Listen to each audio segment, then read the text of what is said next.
agradezco mucho que se haya tomado el tiempo para platicar con nosotros el senador chihuahuense Gustavo Madero Muñoz.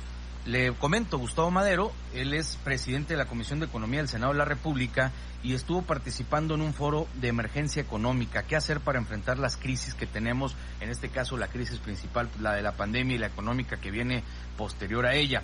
El senador Gustavo Madero hizo algunas precisiones muy interesantes y bueno, a mí me llamó mucho la atención su frase: hay que remar todos hacia el mismo lado, porque de lo contrario el barco se hunde y nos lleva a todos. Senador, primero que nada, qué gusto saludarlo, muy buenas tardes. Muy buenas tardes. Nos hacen el favor de escucharnos. Muchas gracias por la oportunidad de estar en tu programa. No, hombre, por el contrario, senador, sé que su agenda es apretada, pero se tomó el tiempo de platicar con nosotros. Y bueno, hoy por hoy México enfrenta un problema bastante serio con este tema de la pandemia mundial, pero además el tema económico y la falsa percepción de las políticas que están utilizando en el gobierno federal nos van a llevar a un problema mayor, que es la economía.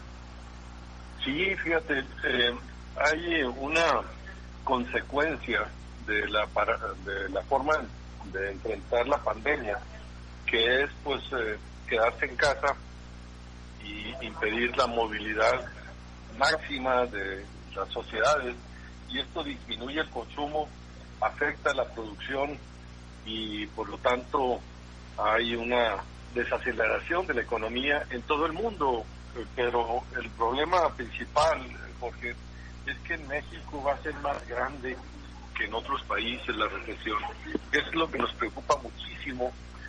Va a haber mucho desempleo y el gobierno todavía no alcanza a reconocerlo en toda la extensión. Por eso organizamos este foro en donde invitamos a especialistas de organismos internacionales, de centros de estudios, a empresarios, y todos coincidían en la urgencia de desarrollar una serie de políticas públicas para atender de manera emergente a la gente que entra en la crisis, ¿verdad? Que va a caer en la crisis de falta de ingreso, de falta de empleo, y que algunos van a perder su patrimonio y que no van a tener suficiente incluso para llevar comida a su casa.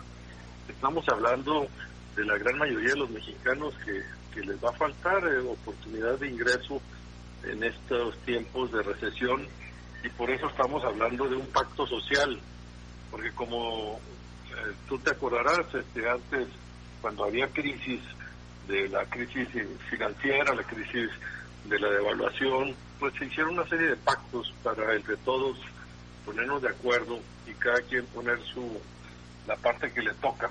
Uh-huh. Creo que ese es el momento equiparable en el que es urgente un pacto nacional, un pacto social para enfrentar la crisis de manera solidaria y apoyarnos unos a otros y remar todos parejos en la misma dirección. Esa es la conclusión que sacamos de este foro, qué hacer para enfrentar la crisis económica, y también dedicar programas extraordinarios para la población, Jorge. Te digo, otros países como España, muchos países, Estados Unidos incluso, están dando, aparte de los programas sociales que ya existen, uh-huh, transferencias de recursos extraordinarios para la gente que pierde sus ingresos por los 3 meses que dure esta situación, darles un apoyo puntual de 3,207 pesos. Y esto también estamos gestionando, a ver si se puede ser aprobado, un ingreso mínimo vital, así se le llama en otros países, y creemos que en el caso de México también pudiera ser necesario que el gobierno considere esta propuesta. Senador, pero he visto muy poca recepción o voluntad del gobierno federal de asumir alguna propuesta que no venga de ellos, desde su seno. Creo así como que si se sintieran invadidos. Fíjate que hay un poco de desconfianza de muchas medidas de estas, porque las consideran o les llaman neoliberales. Uh-huh. Y este gobierno pues quiere ser muy cuidadoso de que no de no ir a hacer los apoyos que en otros momentos y en otros lugares se han hecho y que no se han hecho de manera adecuada, como apoyar las empresas en el pasado para el rescate financiero y el FOBAPROA, que nos costó tanto dinero a los mexicanos, uh-huh, porque estuvo mal hecho. Pero las cosas se pueden hacer bien hechas, como en otros países se están haciendo bien hechas, con transparencia, con rendición de cuentas. Y tienes razón, este gobierno aún no reconoce esta idea como buena, pero lo estamos diciendo mucha gente, incluso la ONU, lo está diciendo la CEPAL, la OECD, la urgencia de considerar este tipo de medidas. Entonces, nosotros no queremos el crédito, lo que queremos es que se haga y que el gobierno haga suya esta idea y que la ponga como una iniciativa que se debe apoyar, porque de otra manera va a haber una crisis humanitaria de proporciones insospechadas. Mira, tú lo has oído, Jorge, lo hemos oído todos, cuando nos dicen, no hombre, esta es la crisis más grande de los últimos 100 años, desde la Segunda Guerra Mundial, etcétera, ¿no? Bueno, si es así, tenemos que tomar medidas para hacerle frente y que no haya las pérdidas humanas de vidas, pero tampoco de ingresos de las familias, de las empresas que quiebren por falta de liquidez primero y por falta de solvencia después. Es en eso donde estamos trabajando. Ahorita estamos en el Senado de la República, estamos aquí en sesión y estamos insistiendo en que se consideren esas propuestas. No, valdría la pena que se tomara el tiempo, al menos como usted lo dice, para analizarlas y que se lleve el crédito el que quiera, pero que se hagan las cosas. Eso es uno de los reclamos mayores del mexicano, que luego se pierden las cosas porque no hay quien vaya a llevarse el crédito de tal victoria, ¿no?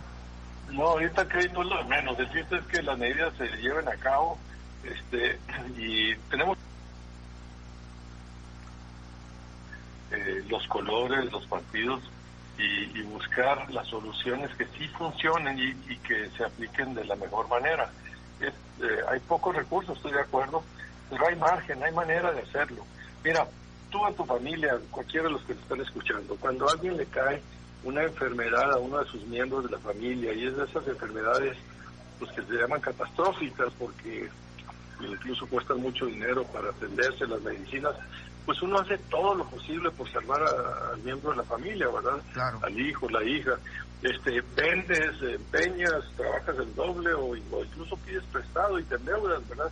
Es igual lo que debemos hacer como gobierno. Es un momento de crisis, de emergencia, y debemos hacer cosas extraordinarias y después juntos salir unidos para hacerle frente a los gastos y a las deudas que hayamos incurrido para atender esta emergencia. No, tendremos que estar muy al pendiente, senador. Le agradezco mucho que se haya tomado este tiempo. Sabemos que anda ahí todavía con bastante trabajo, pero se dio el tiempo para platicar con nosotros. ¿Cuándo viene por acá? Hay muchos temas pendientes que platicar con usted. Sí, fíjate, la semana que entra estaremos por allá. Ahorita estamos en la Ciudad de México, estamos en un periodo extraordinario en la sesión del Senado.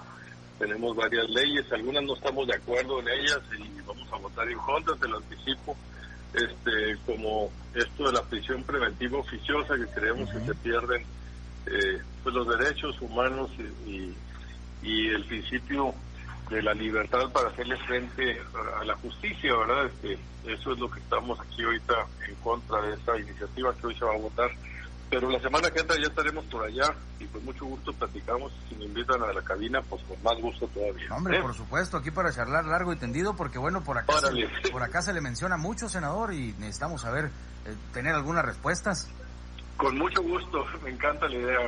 Le agradezco mucho. Buscamos una oportunidad. Te mando un saludo, igual a todo el auditorio. Gracias por la oportunidad. Saludos, senador, muy buenas tardes. Buenas tardes, hasta luego. Ahí está Gustavo Madero, que a mí me parece muy interesante este foro.